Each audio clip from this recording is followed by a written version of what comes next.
Yebo. I feel like a something. Please sit down like a something.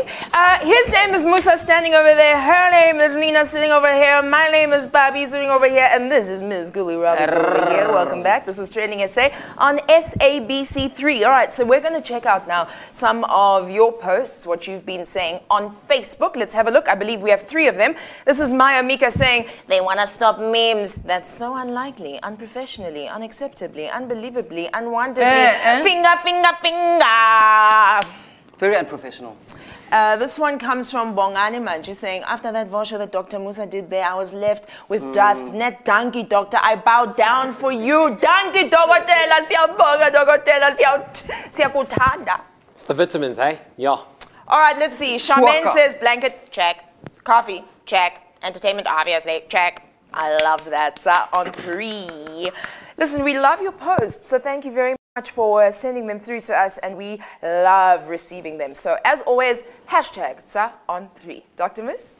Looking at the trending things that popped up on your timeline today, and this one was very important because it's hashtag public protector. That was the hot topic on my timeline today, as the public protector, Musa Mkhwebane, appeared before the Justice Portfolio Committee in Parliament. Now, at first, she had to apologize for her last-minute cancellation from the previous week, where she claimed she had a family emergency. Now, it's reported that some of the MPs, of course, felt disrespected by the sudden no-show, and the DA's of course, has asked the public protector be removed from office. And in an interview, the chief whip, Johanna Steenhuisen, accused the public protector of behaving in a biased manner and that she has misunderstood her mandate. Oh and this misunderstanding a mandate is serious. Listen, stuff. mandating, you have to understand what's happening. Look, it's just one of those apapalolo situations, eh? Apapalolo. Did you have apapalolo? We said ala falala. We said ha feli la la. I had a falafel once. Okay. Now, after listening to the DA's call for an inquiry into the public protector and whether she'd be fit to hold office, the committee concluded that they would give the public protector a chance to reply, but no timeline has been given as to when she can respond. So we'll wait and see what the outcome of this case is. Now, moving on to another hashtag, of course. This one has got to do with a wonderful thing that's happening in a day or so. The 2018 FIFA World Cup starts tomorrow. This time for Africa, waka waka,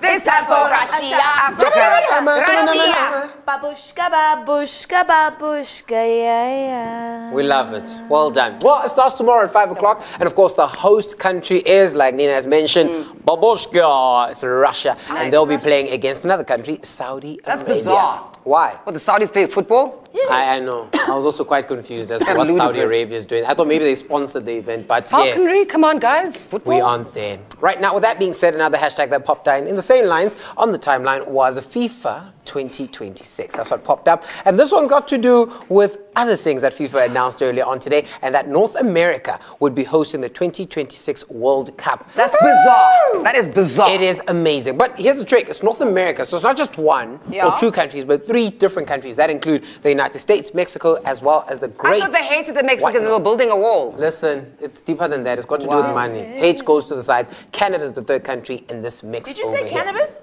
Canada. Sorry, I didn't hear you. Canada, yes. Yeah. Now, of course, it was a joint bid, and North America has won this one against Morocco. And North America received 134 votes out of the 203, meaning Morocco only got 65. Oh, sorry, Morocco. Next time, Nacho me. What were they thinking? Next time. They were gonna play soccer on the rooftops. I mean, like, what were they thinking? To each other, like, now, if you're thinking this is the first time that more than one country has hosted the World Cup, then you're wrong, because South Korea and Japan already did this in 2002, and 24 years later, it will happen because these 3 countries will be hosting. But does it mean that all 3 countries automatically qualify for the games as well? Obvious. And what about that wall between Mexico and America? Well, of course, you had some questions too, and these popped up in your tweets, and this is what you had to say. Wow. This one coming through from Donald J. Trump. It says the U.S. has put together a strong bid with Canada and Mexico for the 2026 World Cup. It would be a shame if countries that we always support were to lobby against the U.S. bid. What about the wall? Why should we supporting these countries when they don't support us, including the United Nations? And yeah, Bo Mbindwana here said that seems bully tactics work. Because they really did. They really did give it to America. Another one that popped up is from Floyd Shivambu saying, congratulations to FIFA Congress delegates who defeated Morocco's bid to host the 2026 World Cup. Morocco must be isolated until they allow full independence and self-determination to the people of Western Sahara. That's good. Well done to Safa for voting against Morocco as well. Very Well, I interesting. mean, if you think about it, like, you know, the US have been hosting other nations for a very long time. Quite some time. And this one from Sarah saying that the US, we're building a wall to keep out Mexicans. And the Mexicans saying, pay for your own wall. We're boycotting US products. The US, Canada sucks. Trudeau has a special place in hell. And then, of course, Canada jumping in there as well, saying, grow up and stop being a bully. FIFA then decided to jump into the mix and say, okay, kids, enough fighting. You're going to jointly host FIFA 2026. But nonetheless, congratulations to all three countries. Weird. Hopefully, it will be a big, big success in 2026. Do you guys want to go there, or is it just me? Illuminati. Nah. Illuminati. Nah. Nah, okay. I'll be alone on that flight to America. You Also, said that popped jet. up. You have a private jet, when you exposed yourself. Let's leave it at that. Hashtag Spain trended also today after the Spanish Football Association decided that they're going to sack their manager, Julen Lopetegui. Why? Huh? It looks like his name is Julien Lopetegui. Looks like he's halfway through saying his own name. That's okay. Well, they sacked him one day before the World Cup in Russia. This is because he decided that he wants to withhold the great big piece of information that he's replacing Zinedine Zidane at Real Madrid. Petty LaBelle. Talk about drama, y'all. So right now, Spain has a coach, but it's someone that hasn't really trained the team. So I get the feeling they did it because they could see that they're not going to win the World Cup, and it's a nice excuse to say, oh, but we don't have a manager, so you know. They make great paellas. Must stick to that.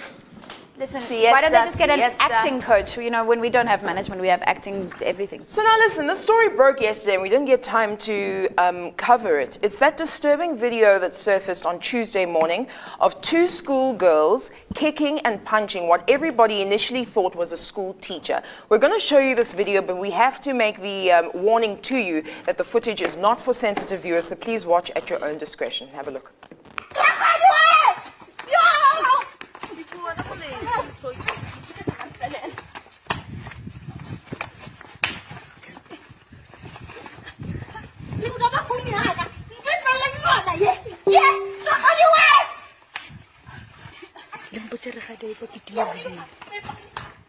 So this is the information as we have it at the moment. The incident took place outside the victim's home. It has not been made clear at this point as to what sparked the attack. When the video initially emerged, I'm sure you saw on social media, it was assumed that the attack was on a teacher. You know, as the following tweet states, this is an attack on a teacher because one of the kids was chatting and playing music in class on the cell phone, and of course the teacher then confiscated the phone, and then the attack happened. But it's as we say, it's not clear what exactly was happening in that video. Okay, but this is not the first time that there's been a behavior with students and, you know, that sort of voyeuristic intention at school and violence that's been captured on phones. A couple of years ago, there was actually a teacher that was attacked by his learners. I don't know if you remember this clip. Have a look.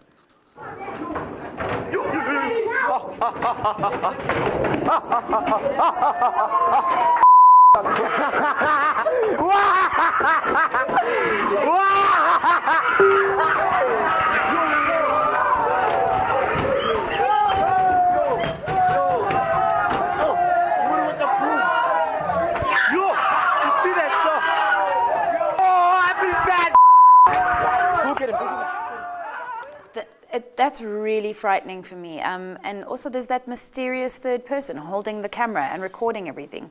Clearly, you know, we kind of need to get involved as good Samaritans, you know.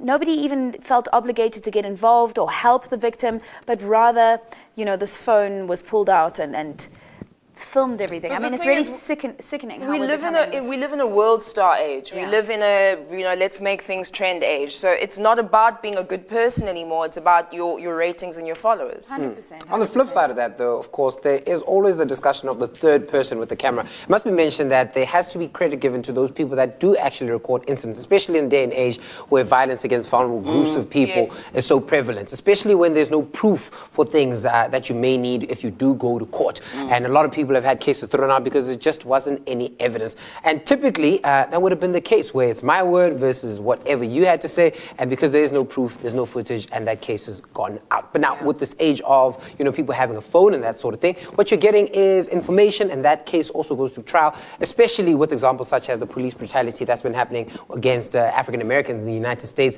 where they've gotten a lot of press coverage because of camera footage. This even led to an entire movement that's gone viral, such as Black Lives Matter, which owes its international success, of course, to the awareness of the third person holding and recording the whole incident. Agreed, Musa. I mean, you know, thank goodness for shows like us. We get to see exactly what is happening out there because people show the world as it is. Sure. Well, I mean, there are two sides to every story. So you do need something a little bit deeper in terms of investigation when you're looking at some of these things. It is crazy, the world we live in. We're going to reveal more to it after this on TrendingSA. Remember this song? The dance.